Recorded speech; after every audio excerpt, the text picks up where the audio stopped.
slapping a whole bunch of tariffs on us and trying to smack us around. I still can't figure out what the point is, but they told us, we just want you to close your borders off and stop allowing all this fentanyl into our country because people are dying over it. We got some real estate stuff to talk about. Yeah. Toronto real estate, Canadian real estate, U.S.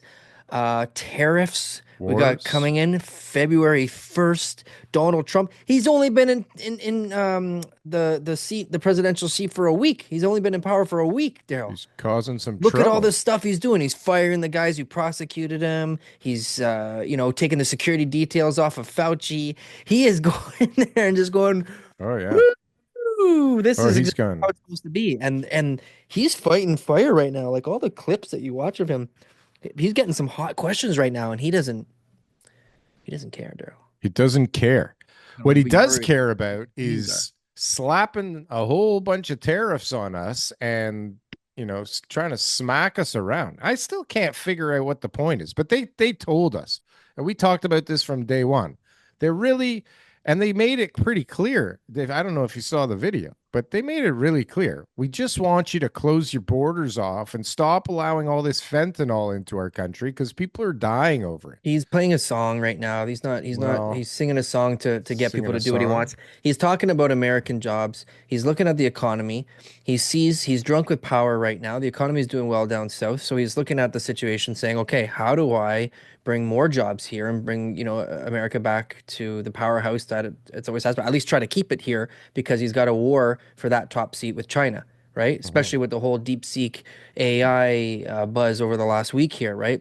So he's trying to say, well, if we're constantly buying things from Canada, where we could have those companies open up shop here in the US because it would be more economically beneficial to them, then those tariffs would drive those businesses south of the border, And so that's what he's trying to say is instead of Americans buying, discounted lumber, gas, whatever it is, because now the Canadian dollar is going to be a lot lower than it was in the past. He's saying, hey, well, with those tariffs added on top of all this, it's going to make sense for Americans to buy from Americans and keep their economy growing.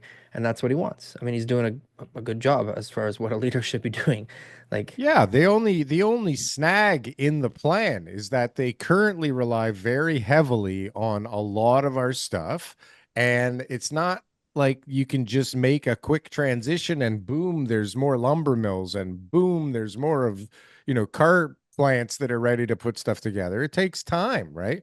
And so what happens first is both sides of the as he puts it, imaginary line, have to make some adjustments because it gets a little crazy. Or really, what happens is like if you really need it still, you pay more for it, right? yeah.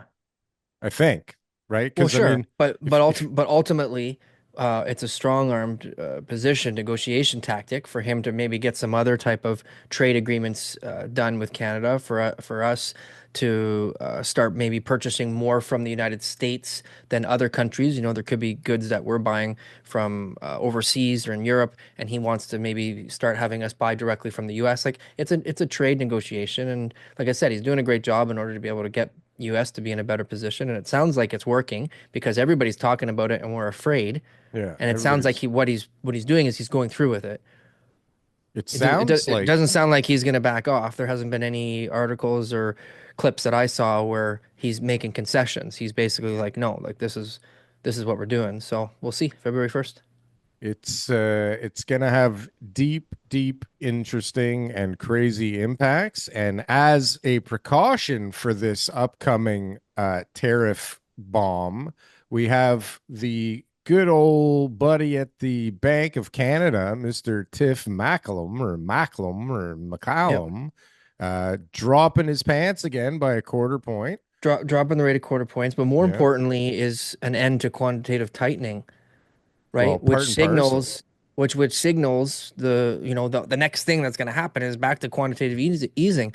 And when Which they start they talking about pandemic level policies in order to fight the tariffs, you just shake your head. You're just like, well, are you guys like, is this, am I in some, am I in the Twilight Zone right now? We're Yeah. going to do the same thing we just did a couple years ago But this for is an what I keep imaginary saying.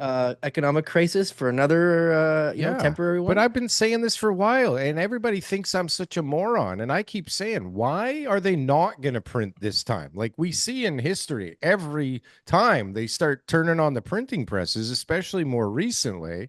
And so why are they going to let it falter this time? I just don't see it happening. So and then right away, like the tariffs aren't even here. There's no other plan. Like the only idea that's come to anybody's mind is to flood the economy with a bunch of Yeah. free money again.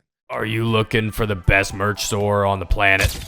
Well, we got the shit for you. Coming in at low prices where we barely make any money off of whatsoever, you can get the greatest real estate merchandise on this platform. Just look at this very flamboyant man putting on this great stuff. He looks great, he's dancing great, and boy does he look sexy in that merchandise. I tell you, buy this for anybody, you buy this for yourself. You will be not only repping the greatest Canadian real estate podcast in this world, but you will also be looking hella good doing it.